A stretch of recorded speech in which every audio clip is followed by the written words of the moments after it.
I've learned that most procrastinating happens because we're trying to avoid something. Usually we are trying to avoid a feeling like inadequacy or boredom or fear, but we can't avoid these things forever. And I was reading a great article recently that talked about how we can't only choose to feel the good feelings in life and avoid the bad feelings. We have to embrace all of them because that is life. And procrastinating is one way that we're being like, oh, this feels boring. I don't want to feel boredom, so I'm going to avoid it. Welcome to Imperfect Action. I'm Steph Taylor. For years, I read all the books, downloaded all the freebies, and did all the courses. But it wasn't until I started taking imperfect action that my business had its first $1 million year. Imperfect action is about doing things before you're ready, prioritizing consistent action over perfect action, and moving forward, even when you're not sure you're doing it right. On this show, you can expect mindset advice, actionable marketing tips, and strategies to build a business that brings you more profit, more freedom, and even more joy. Are you on the list to get my daily Biz Boosters? Every day, I'll send you a bite-sized prompt designed to help you grow your business in a more intentional way.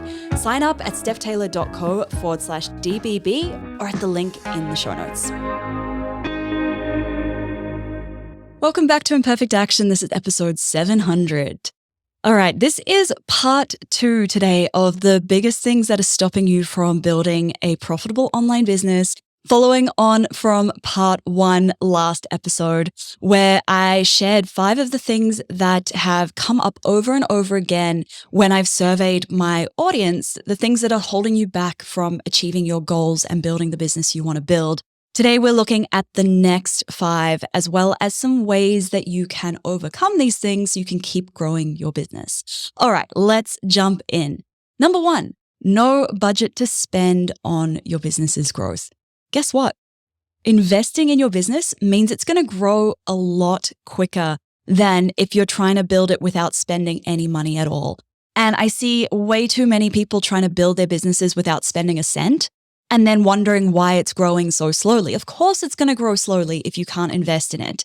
And if you don't have the budget yet, once you start making money in your business, once you start making those sales, rather than withdrawing all of that money out of your business, you could choose to reinvest some of it back into the business.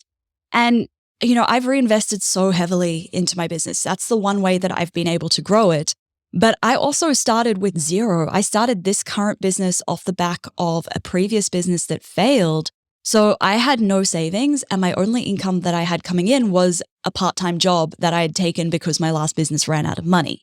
But as I started making more money in the business, I started investing in things like paid advertising so I could speed up my email list growth, online courses to learn new skills, coaching to make me a more effective business owner, more effective leader, speeding up my own growth, hiring and outsourcing to other people so I could buy back my time so that I could spend my hours on the tasks that created the most value for the business, right? So these are all ways that I've been able to grow the business faster, but they didn't come free. So you have to be willing to make some sacrifices potentially in your lifestyle. So it's a little bit cheaper so you can reinvest a little bit more back into your business rather than withdrawing all of the money out if you can. Number 2, procrastination. Now, I've had a lot of experience with procrastinating. I have spent many sessions talking about it with my therapist, and I've learned that most procrastinating happens because we're trying to avoid something. Usually we are trying to avoid a feeling like inadequacy or boredom or fear, but we can't avoid these things forever. And I was reading a great article recently that talked about how we can't only choose to feel the good feelings in life and avoid the bad feelings. We have to embrace all of them because that is life. And procrastinating is one way that we're being like, oh, this feels boring. I don't want to feel boredom, so I'm going to avoid it. For me, boredom is one of the most painful feelings. I hate feeling bored, so I want to avoid it, as if I'm trying to pick and choose what feelings I want to feel and not feel. So the next time that you are procrastinating something, try to identify what is that feeling that you're trying to avoid. And when you allow yourself to feel it, you'll probably find that it's not as bad as how it feels trying to avoid it. I know that when I'm trying to avoid boredom by procrastinating, I then end up piling on all of this like guilt and shame and I should be doing this, I should be doing that. So I can't even relax fully because at the back of my mind, it's like, oh, well, I'm avoiding this thing. And it just ends up being a big mess.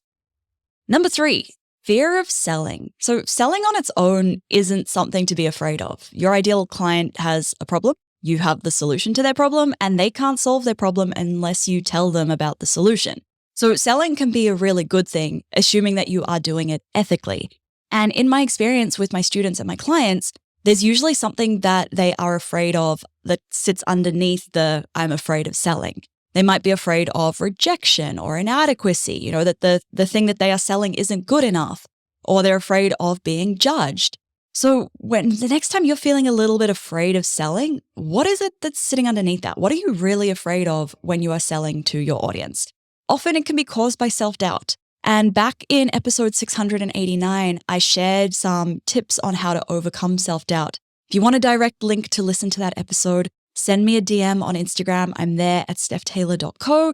Send me 689, just the number 689, and I'll send you the direct link to listen to that episode. Okay, number 4, reaching the right people and growing your audience.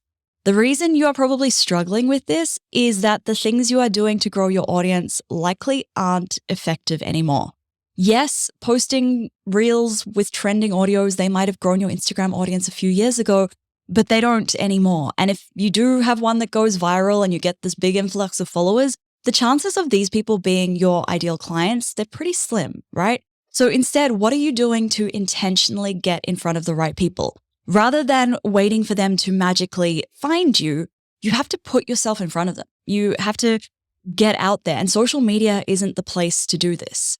I use social media as a way to nurture my existing audience. I share content to Instagram to nurture my audience, not to grow my audience. The stuff that grows my audience is the interviews I do on other people's podcasts, the speaking gigs that I will sometimes travel halfway around the world for, the teaching to other people's audiences, the paid ads that I run. Most people don't do all of these because these things require a big investment of time or money. But you've got to do the things that other people aren't doing to grow your audience. And then lastly, number 5, getting people to see the value in what you're selling. This can be so tough because you are the expert in what you do. You know why someone should care about what you are selling. You know how much value is there. But most of the time, when people don't see the value in what you are selling, it's because your messaging is off. You haven't communicated it in a way that makes sense to them, where they can see, oh, I see why I should value this. Back in episode 662, I shared 7 questions to help you get crystal clear on your messaging. This will help you to communicate that value to your ideal clients. If you want a direct link to listen to that episode, send me a DM on Instagram. I'm there at stephtaylor.co.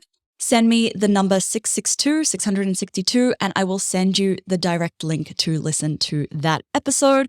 There we have it, the second 5 things holding you back from building a profitable online business. I'm sure there are other things, but these were the 5 and the previous 5 in last episode, the 10 things that came up the most when I surveyed my audience. So hopefully you have learned something from this episode. If you have learned anything from this show so far, please take 30 seconds to leave a quick rating and a review. I read every single one of them. It means a lot to me.